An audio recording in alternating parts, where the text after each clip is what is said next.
नमस्कार बंधुरा आज आमी बानाबो एकदम निरामिष कुमड़ोर एक रेसिपि। कुमड़ोते किन्तु रयेछे पर्याप्त परिमाण भिटामिन, क्यालसियाम, अ্যান্টিঅক্সিডেंट जेटा हाड़ेर पक्षे खूबই भालो और कैंसार प्रतिरोधे खूबই भालो सहायता करे।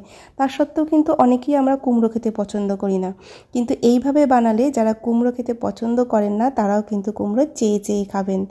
এবারে বলি আপনারা মিষ্টি কুমড়ো কিভাবে চিনবেন। দেখুন কুমড়োটার পিছন দিকটা কিন্তু সবুজ আর কুমড়োটার রং কিন্তু লালচে হলুদ, এর মানে কুমড়োটা কিন্তু খুবই মিষ্টি হবে। এরকম দেখে আপনারা কিনতে পারেন। হ্যালো ফ্রেন্ডস, আমি রূপালী, বং কিচেন রূপালীতে আপনাদের সবাইকে স্বাগত জানাই। আপনি যদি এখনও আমার চ্যানেলটিকে সাবস্ক্রাইব করে না থাকেন তাহলে প্লিজ সাবস্ক্রাইব করে দেবেন আর সাথে লাইক কমেন্ট করতে একদম ভুলবেন না।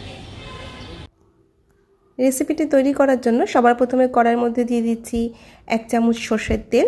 সরষের তেলটাকে প্রথমে খুব ভালো করে গরম করে নেব। খুব ভালো করে গরম না করলে কিন্তু কাঁচা একটা গন্ধ বেরোবে তেলের। এবার তেলটাকে খুব ভালো করে গরম করে এর মধ্যে আমি দিয়ে দিলাম কেটে রাখা কুমড়োগুলোকে। এবার কুমড়োগুলোর ওপরে দিয়ে দেবো সামান্য নুন, যাতে কুমড়োটার মধ্যে একটু নুন ঢোকে, সেই জন্য নুন দিয়ে ভালো করে নাড়াচাড়া করে কুমড়োটাকে ভেজে নেব। খুব বেশি ভাজার দরকার নেই, কুমড়ো কিন্তু খুবই নরম, দেখবেন ভাজতে ভাজতে অনেকটাই গলে যাবে। এবার আমি এখানে নিয়ে নিয়েছি 50 গ্রাম গোবিন্দভোগ চাল। এটাকে একটা বাটির মধ্যে দিয়ে ভালো করে ধুয়ে নেব। দেখুন কুমড়োগুলো ভাজা হয়ে গেছে আর ভাজতে ভাজতে কিন্তু কুমড়োটা অনেকটা গলেও গেছে।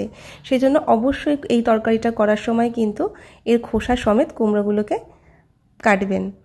এবার কুমড়োগুলোকে তুলে নিলাম। এবারে ওই তেলের মধ্যেই দিয়ে দিচ্ছি গোবিন্দভোগ চাল ধুয়ে রাখা। গোবিন্দভোগ চালগুলো দিয়ে গোবিন্দভোগ চালটাকে খুব ভালো করে ভেজে নেব। চালটা ভাজার সময় কিন্তু হিটটাকে লো টু মিডিয়ামে রাখবেন, হাইতে রাখবেন না, তাহলে চালগুলো পুড়ে যাবে। তো লো টু মিডিয়াম হিটে দিয়ে আমি চালগুলোকে খুব ভালো করে ভেজে নিয়েছি। এবার এটাকে তুলে নেব। এবারে ওই কড়াইয়ের মধ্যে দিয়ে দিচ্ছি আবারও 1 চামচ সরষের তেল। এবার সরষের তেলটাকে এটাও খুব ভালো করে গরম করে নেব। খুব ভালো করে গরম করে নেওয়ার পর এর মধ্যে দিয়ে দেবো কেটে রাখা আলু। আমি এখানে আলুগুলোকে ডুমো করে কেটে নিয়েছি। আপনারা যারা আলু খেতে পছন্দ করেন না এটা স্কিপ করতে পারেন, কিন্তু আলু দিলে কিন্তু এটা স্বাদটা ভালোই হবে। কেটে রাখা আলুর টুকরো একটা দিয়ে দিলাম, সাথে কিছুটা নুন দিয়ে দিলাম, দিয়ে এবারে এটাকে ভালো করে ভেজে নেব আলুগুলোকে। আলুগুলোকে ভাজার সময় কিন্তু মিডিয়াম হিটে ভাজবেন, হাই হিটে ভাজবেন না, তাহলে পুড়ে যাবে। দেখুন আলুগুলো ভাজা হয়ে গেছে, এর থেকে বেশি ভাজবো না। এবার আলুগুলো তুলে নিচ্ছি। এবার ওই তেলের মধ্যে দিয়ে দিচ্ছি কয়েকটা কাজু বাদাম আর কিশমিশ। আমি 5 থেকে 6টা কাজু বাদাম নিয়ে মাঝখান থেকে ভেঙে দিয়েছি, আর কিশমিশ দিয়ে কিন্তু কাজু বাদাম আর কিশমিশটাকে ভেজে নেব। এটা কিন্তু অনবরত নাড়তে থাকবেন, নয়তো কিশমিশটা পুড়ে যাবে।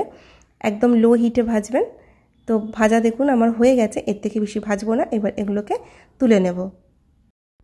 এবার ওই তেলের মধ্যে দিয়ে দেবো আরও 1 চামচ সরষের তেল। সরষের তেলটাকে আবারও খুব ভালো করে গরম করে নেব।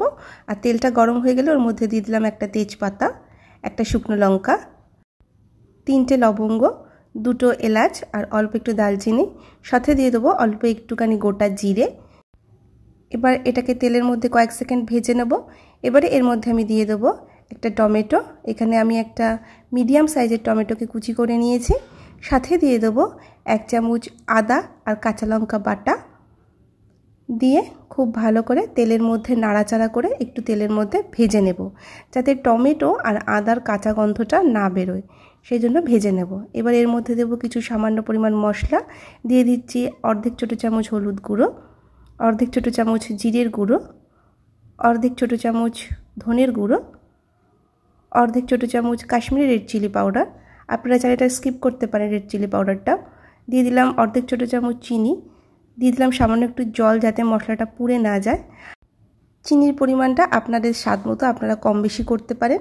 আর এটাতে কিন্তু খুব বেশি মশলা ব্যবহার করবেন না, তাহলে কিন্তু চালের যে একটা সুন্দর গন্ধ সেটা চলে যাবে। এবারে এর মধ্যে ভাজা গোবিন্দভোগ চালগুলো দিয়ে দিলাম। গোবিন্দভোগ চালের কিন্তু একটা সুন্দর গন্ধ আছে।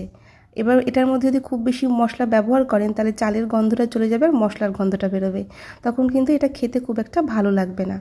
তো চালটাকে দিয়ে আমি মশলার সাথে খুব ভালো করে মিশিয়ে দিলাম। মিশিয়ে নিয়ে যে ভেজে রাখা কুমড়ো, আলু এগুলো আছে সেগুলো এর মধ্যে একে একে দিয়ে দেব আমি। এটাকে কিন্তু আপনি গরম ভাতের সাথে, লুচি, পরোটা এগুলোর সাথে কিন্তু খেতে পারেন, খুবই ভালো লাগবে।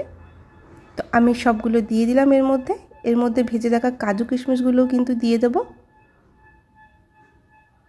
এবার সব কিছু দিয়ে মশলার সাথে ভালো করে এগুলোকে কষিয়ে নেব। যে কোনো সবজিকে যদি মশলার সাথে খুব ভালো করে ভেজে ভেজে মেশানো হয় তাহলে কিন্তু সেই তরকারির স্বাদ কিন্তু হয় অসাধারণ। সেই জন্য সব কিছু ভাজা সবজিগুলোকে মশলার সাথে খুব ভালো করে ভেজে নেবেন, কিন্তু নাড়াচাড়া করে নেবেন।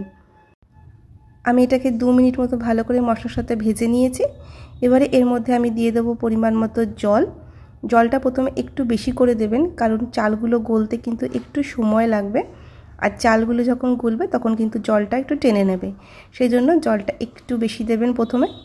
তো দেখুন আমি জলটা দিয়ে নাড়াচাড়া করছি, জলটা একটু কম হয়ে গেছে, সেই জন্য আমি এর মধ্যে আরও একটুখানি জল দিয়ে দেব। তো জলের পরিমাণটা আপনারা বুঝে আপনাদের মতো করে দেবেন। তো আমি ভালো করে নাড়িয়ে চাড়িয়ে নিলাম। এবারে এর মধ্যে দেখে নেব নুন মিষ্টি ঠিকঠাক হয়েছে কিনা। তো আমি দিয়ে দিচ্ছি সামান্য কিছুটা পরিমাণ নুন।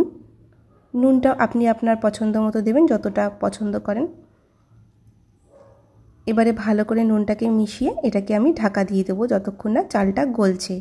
আর এটাকে কিন্তু মিডিয়াম টু লো হিটে করবেন, হাই হিটে দেবেন না। তো মাঝখানে আমি একটুখানি খুলে নেড়ে দিচ্ছি, আপনারাও অবশ্যই নেড়ে দেবেন, নয়তো কিন্তু নিচে লেগে যাবে। সেই জন্য মাঝে মধ্যে খুলে এটাকে কিন্তু নাড়াচাড়া করে নেবেন। এটাকে আমি আবারও ঢাকা দিয়ে রান্না করে নেব যতক্ষণ না চালটা গলবে। তো দেখুন চালটা এবারে একেবারে গলে গেছে, আর জলটাও কিন্তু শুকিয়ে গেছে। চাল কিন্তু গলতে খুব বেশি সময় লাগে না, গোবিন্দভোগ চাল, আর কুমড়ো তো ভাজতে ভাজতেই গলে যায়। এবার এর মধ্যে আমি দিয়ে দেবো অল্প একটুখানি গরম মশলার গুঁড়ো, আর সাথে দিয়ে দেবো 2 চামচ ঘি। যে কোনো নিরামিষ রান্নায় যদি আপনি ঘি ব্যবহার করেন তার স্বাদ কিন্তু দ্বিগুণ বেড়ে যায়। তো সেই জন্য আমি 2 চামচ ঘি দিয়ে দিলাম, দিয়ে নাড়াচাড়া করে নেব।